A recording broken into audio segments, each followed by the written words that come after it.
Snoozecast, the podcast designed to help you fall asleep.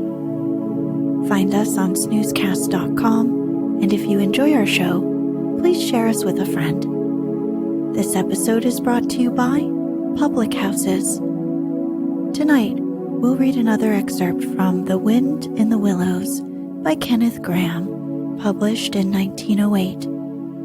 This story centers around 4 small animals: mole, rat, toad, and badger. Their stories take place in the countryside of Edwardian England. To listen to this series easily in order, go to snoozecast.com/series. In the last episode, Toad is a washerwoman on the run, boldly stealing his way across the countryside. Now, the strong arm of the law almost catches him when he lands in a river and is saved by his old friend Ratty.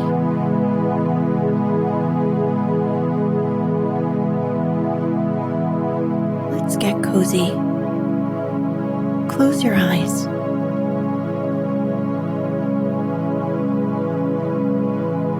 Relax your body into the softness of your bed. Now, take a few deep breaths.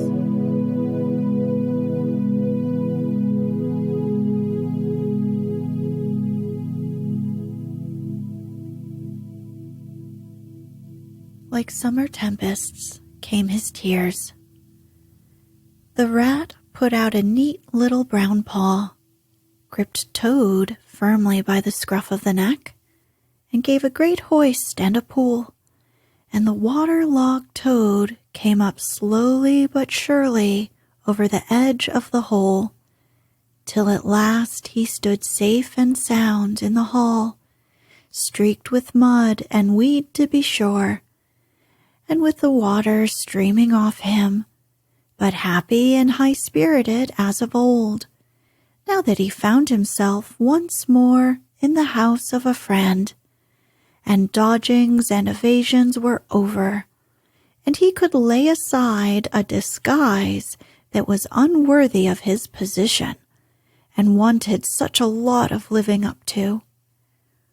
"Oh, Ratty," he cried, "I've been through such times since I saw you last, you can't think. Such trials, such sufferings, and all so nobly borne. Then such escapes, such disguises, such subterfuges, and all so cleverly planned and carried out. Been in prison, got out of it, of course. Been thrown into a canal, swam ashore, stole a horse, sold him for a large sum of money, humbugged everybody, made 'em all do exactly what I wanted. Oh, I am a smart toad, and make no mistake. What do you think my last exploit was? Just hold on till I tell you." "Toad," said the water rat, gravely and firmly, "you go off upstairs at once, and take off that old cotton rag that looks as if it might formerly have belonged to some washerwoman, and clean yourself thoroughly, and put on some of my clothes, and try and come down looking like a gentleman if you can, for a more shabby, bedraggled, disreputable-looking object than you I never set eyes on in my whole life. Now, stop swaggering and arguing, and be off. I'll have something to say to you later." Toad was at first inclined to stop and do some talking back at him. He had had enough of being ordered about when he was in prison, and here was the thing being all over again done, apparently, and by a rat, too. However, he caught sight of himself in the looking-glass over the hat-stand, with the rusty black bonnet perched rakishly over one eye, and he changed his mind and went very quickly and humbly upstairs to the rat's dressing room. There he had a thorough wash and brush-up, changed his clothes, and stood for a long time before the glass, contemplating himself with pride and pleasure, and thinking what utter idiots all the people must have been to have ever mistaken him for one moment for a washerwoman. By the time he came down again, luncheon was on the table, and very glad Toad was to see it, for he had been through some trying experiences, and had taken much hard exercise since the excellent breakfast provided for him by the gypsy. While they ate, Toad told the rat all his adventures, dwelling chiefly on his own cleverness, and presence of mind in emergencies, and cunning in tight places, and rather making out that he had been having a gay and highly colored experience. But the more he talked and boasted, the more grave and silent the rat became. When at last Toad had talked himself to a standstill, there was silence for a while, and then the rat said, "Now, Toady, I don't want to give you pain after all you've been through already, but seriously, don't you see what an awful ass you've been making of yourself?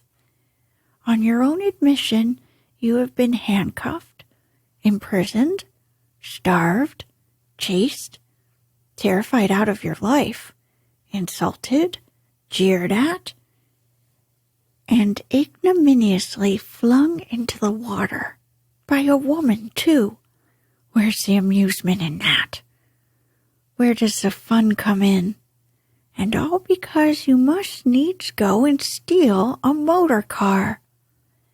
You know that you've never had anything but trouble from motor cars from the moment you first set eyes on one.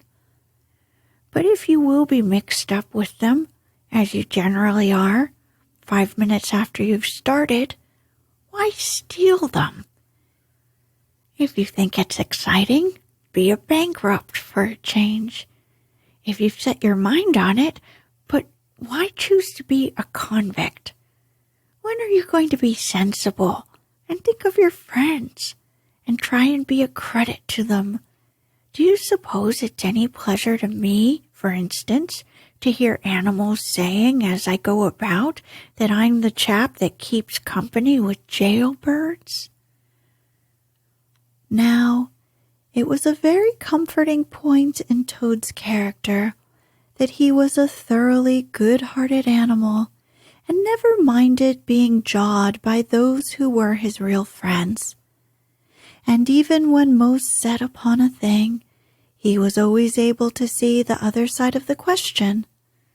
So although, while the rat was talking so seriously, he kept saying to himself mutinously, "But it was fun, though, awful fun," and making strange, suppressed noises inside of him, like kick, kick, kick, kick, and pop, pop, pop, pop, pop, and other sounds resembling stifled snorts, or the opening of soda water bottles. Yet when the rat had quite finished, he heaved a deep sigh and said, very nicely and humbly, "Quite right, Ratty. How sound you always are. Yes, I've been a conceited old ass. I can quite see that. But now I'm going to be a good Toad and not do it any more. As for motor cars, I've not been at all so keen about them since my last ducking in that river of yours. The fact is, while I was hanging to the edge of your hole and getting my breath, I had a sudden idea, a really brilliant idea, connected with motorboats. There, Don't take on so, old chap, and stamp and upset things. It was only an idea, and we won't talk any more about it. We'll have our coffee, and a smoke, and a quiet chat, and then I'm going to stroll quietly down to Toad Hall, and get into clothes of my own, and set things going again on the old lines. I've had enough of adventures. I shall lead a quiet, steady, respectable life, pottering about my property and improving it, and doing a little landscape gardening at times. There will always be a bit of dinner for my friends when they come to see me, and I shall keep a pony chaise to jog about the country in, just as I used to go in the old days before I got restless and wanted to do things. Stroll quietly down to Toad Hall? Cried the rat, greatly excited. What are you talking about? What do you mean? Said Toad, turning rather pale. Then the Toad saw at once how wrongly and foolishly he had acted. He then admitted his errors and wrong-headedness and made an apology to Rat again. And he wound up by saying, with that frank self-surrender which always disarmed his friends' criticism and won them back to his side, Ratty, I see that I have been a headstrong and a wilful toad. Henceforth, believe me, I will be humble and submissive, and will take no action without your kind advice and full approval. If that is really so, said the good-natured rat, already appeased, then my advice to you is, considering the lateness of the hour, to sit down and have your supper, which will be on the table in a minute, and be very patient, for I am convinced that we can do nothing about Toad Hall until we have seen the mole and the badger, and heard their latest news, and held conference, and taken their advice in this difficult matter. Oh, yes, of course, the mole and the badger, said Toad lightly. What's become of them, the dear fellows? I'd forgotten all about them.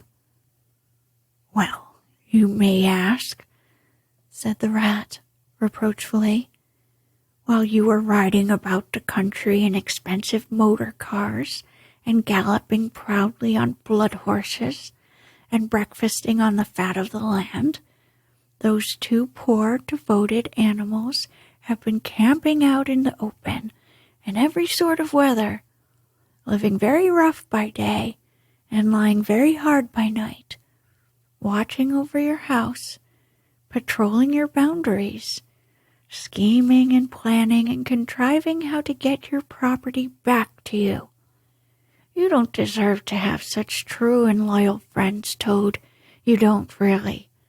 Some day, when it's too late, you'll be sorry you didn't value them more while you had them. I'm an ungrateful beast, I know, sobbed Toad, shedding bitter tears. Let me go out and find them, out into the cold, dark night, and share their hardships, and try and prove by— Hold a bit. Surely I heard the chink of dishes on a tray. Supper's here at last. Hooray! Come on, Ratty. The rat remembered that poor Toad had been on prison fare for a considerable time, and that large allowances had therefore to be made. He followed him to the table accordingly, and hospitably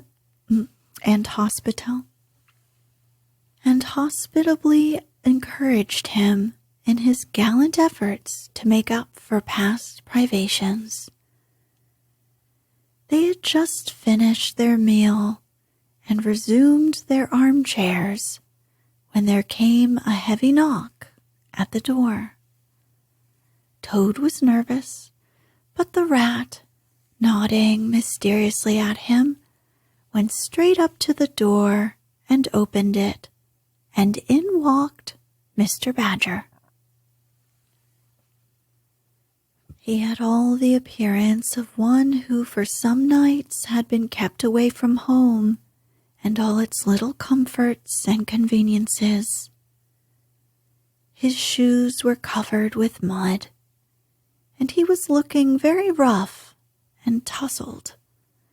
But then he had never been a very smart man, the Badger, at the best of times. He came solemnly up to Toad, shook him by the paw, and said, "Welcome home, Toad. Alas, what am I saying? Home indeed. This is a poor homecoming. Unhappy Toad."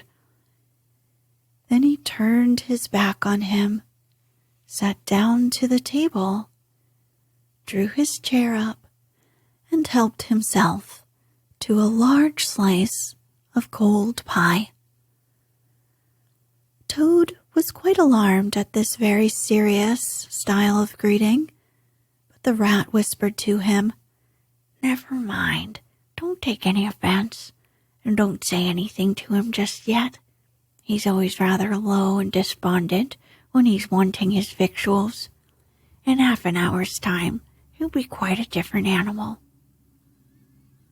So they waited in silence, and presently there came another and a lighter knock. The rat, with a nod to Toad, went to the door and ushered in the mole, very shabby and unwashed, with bits of hay and straw sticking in his fur. "Hooray! Here's old Toad!" cried the mole, his face beaming. "Fancy having you back again." And he began to dance round him. "We never dreamt you would turn up so soon. Why, you must have managed to escape, you clever, ingenious, intelligent Toad." The rat, alarmed, pulled him by the elbow, but it was too late. Toad was puffing and swelling already. "Clever? Oh, no," he said. "I'm not really clever, according to my friends. I've only broken out of the strongest prison in England, that's all, and captured a railway train and escaped on it, that's all, and disguised myself and gone about the country humbugging everybody, that's all. Oh, no, I'm a stupid ass, I am. I'll tell you one or two of my little adventures, Mole, and you shall judge for yourself." "Well, well," said the Mole, moving towards the supper table. "Supposing you talk while I eat. Not a bite since breakfast. Oh, my, oh, my." And he sat down and helped himself liberally to cold beef and pickles. Toad straddled on the hearth-rug, thrust his paw into his trouser pocket, and pulled out a handful of silver. "Look at that," he cried, displaying it. "That's not so bad, is it, for a few minutes' work? And how do you think I done it, Mole? Horse stealing, that's how I done it." "Go on, Toad," said the Mole, immensely interested. "It's a very difficult situation," said the rat, reflecting deeply. By the time they were all three talking at once, at the top of their voices, the noise was simply deafening, when a thin, dry voice made itself heard, saying, "Be quiet at once, all of you." And instantly, everyone was silent. It was the Badger, who, having finished his pie, had turned round in his chair and was looking at them severely. He got up and stood before the fireplace, reflecting deeply. At last he spoke. "Toad," he said severely, "you bad, troublesome little animal, aren't you ashamed of yourself? What do you think your father, my old friend, would have said if he had been here tonight and had known of all your goings-on?" Toad, who was on the sofa by this time, with his legs up, rolled over on his face, shaken by sobs of contrition. "There, there," went on the Badger more kindly. "Never mind. Stop crying. We're going to let bygones be bygones and try and turn over a new leaf. But what the mole says is true. He says that the stoats are on guard at every point of Toad Hall, and they make the best sentinels in the world. It's quite useless to think of attacking the place. They're too strong for us." "Then what'll we do?" sobbed the Toad, crying into the sofa cushions. "I shall go and enlist for a soldier and never see my dear Toad Hall any more." "Come, cheer up, Toady," said the Badger. "Even if your home has probably been taken over by now by ferrets and stoats from the wildwood, there are more ways of getting back a place than taking it by storm. I haven't said my idea yet. Now I'm going to tell you a great secret." Toad sat up slowly and dried his eyes. Secrets had an immense attraction for him, because he never could keep one, and he enjoyed the sort of unhallowed thrill he experienced when he went and told another animal after having faithfully promised not to. "There is an underground passage," said the Badger impressively, "that leads from the riverbank, quite near here, right up into the middle of Toad Hall." "Well, well," said the Toad, "perhaps I am a bit of a talker. A popular fellow such as I, my friends get round me. We sparkle, we tell witty stories, and somehow my tongue does get wagging. I have the gift of conversation, you know. I've been told I ought to have a salon, whatever that may be. Never mind, but do go on, Badger. How's this passage of yours going to help us?" "I've found out a thing or two lately," continued the Badger. "I got Otter to disguise himself as a sweep and call at the back door with brushes over his shoulder, asking for a job. There's going to be a big banquet tomorrow night. It's somebody's birthday, the Chief Weasel's, I believe, and all the weasels will be gathered together in the dining hall, eating and drinking and laughing and carrying on, suspecting nothing. No guns, no swords, no sticks, no arms of any sort whatever. Our plan is settled, and there's nothing more for you all to argue and squabble about. So, as it's getting very late, all of you go right off to bed at once. We will make all the necessary arrangements in the course of the morning tomorrow." Toad, of course, went off to bed dutifully with the rest. He knew better than to refuse, though he was feeling much too excited to sleep. But he had had a long day, with many events crowded into it, and sheets and blankets were very friendly and comforting things, after plain straw, and not too much of it, spread on the stone floor of a draughty cell. And and his head had not been many seconds on his pillow before he was snoring happily.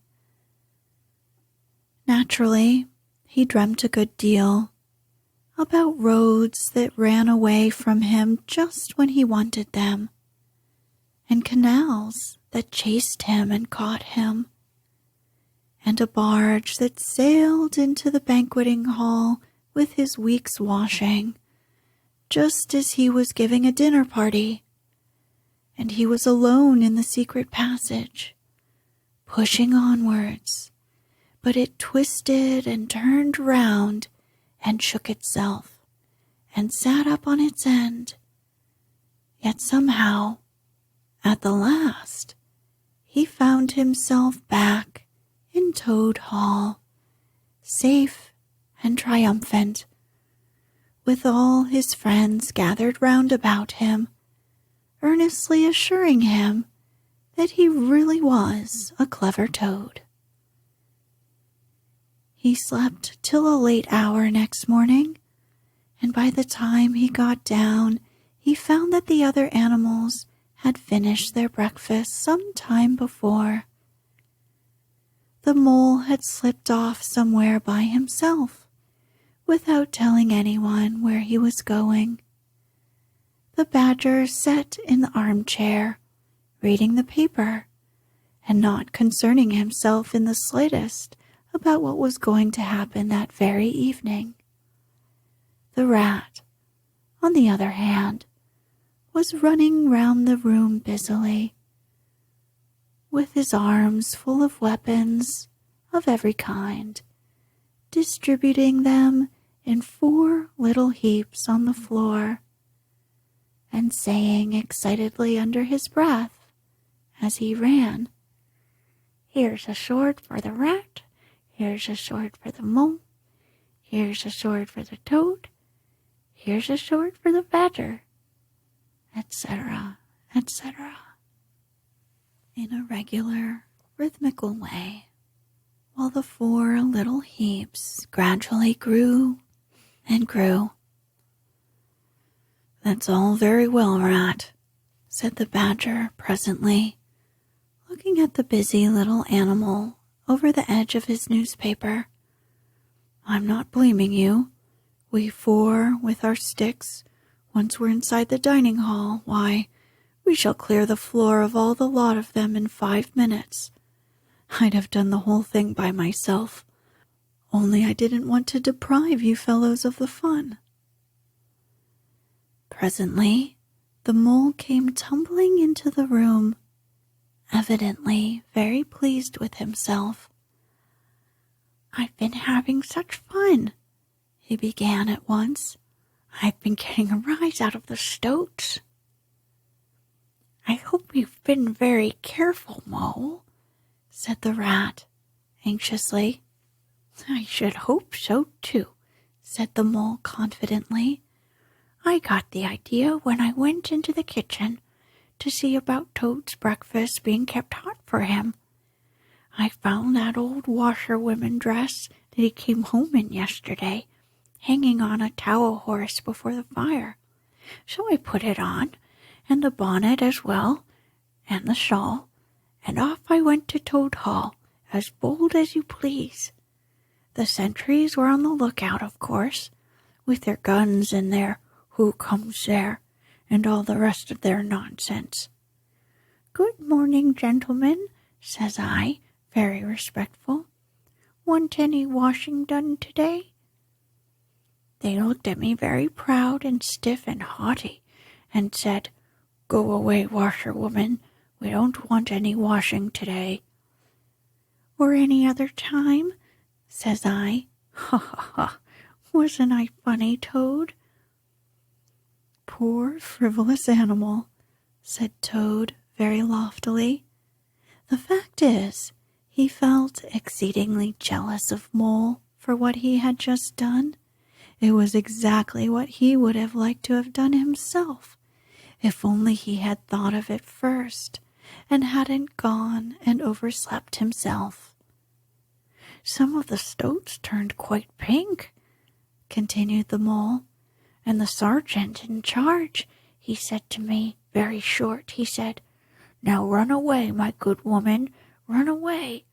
Don't keep my men idling and talking on their posts." "Run away," says I.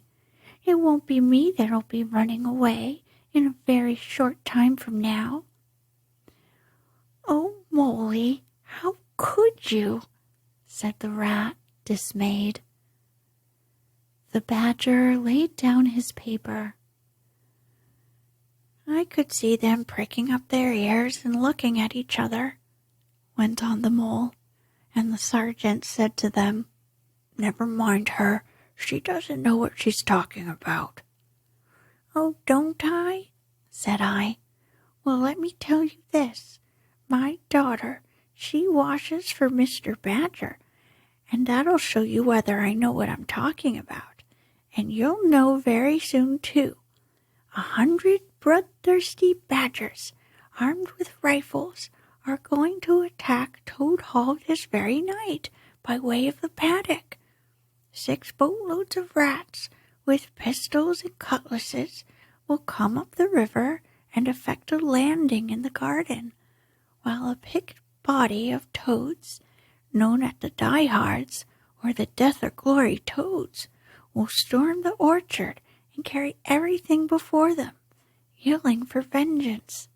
There won't be much left for you to wash by the time they've done with you, unless you clear out while you have the chance."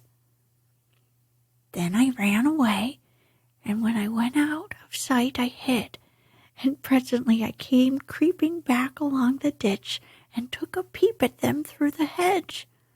They were all as nervous and flustered as could be, running all ways at once and falling over each other, and everyone giving orders to everybody else and not listening. "Oh, you silly-ass mole," cried Toad. "You've been and spoilt everything." "Mole," said the badger, in his dry, quiet way, "I perceive you have more sense in your little finger than some animals have in the whole of their fat bodies. You have managed excellently, and I begin to have great hopes of you. Good mole, clever mole."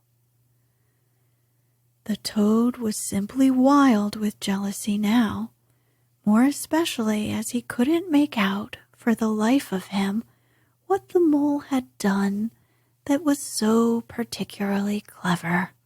But, fortunately for him, before he could show temper or expose himself to the badger's sarcasm, the bell rang for luncheon. It was a simple but sustaining meal: bacon and broad beans and a macaroni pudding. And when they had quite done, the badger settled himself into an armchair and said, "Well, we've got our work cut out for us tonight, and it will probably be pretty late before we're quite through with it. So I'm just going to take 40 winks while I can." And he drew a handkerchief over his face and was soon snoring. The laborious rat at once resumed his preparations and started running between his 4 little heaps, muttering, "Here's a belt for the rat, here's a belt for the mole, here's a belt for the toad, and here's a belt for the badger," and so on, with every fresh accoutrement he produced, to which there seemed really no end. So the mole drew his arm through Toad's, led him out into the open air, shoved him into a wicker chair, and made him tell him all his adventures from beginning to end, which Toad was only too willing to do. The mole was a good listener, and Toad, with no one to check his statements or to criticize in an unfriendly spirit, rather let himself go. Indeed, much that he related belonged more properly to the category of what might have happened had I only thought of it in time instead of 10 minutes afterwards. Those are always the best and the raciest adventures. And why should they not be truly ours, as much as the somewhat inadequate things that really come off?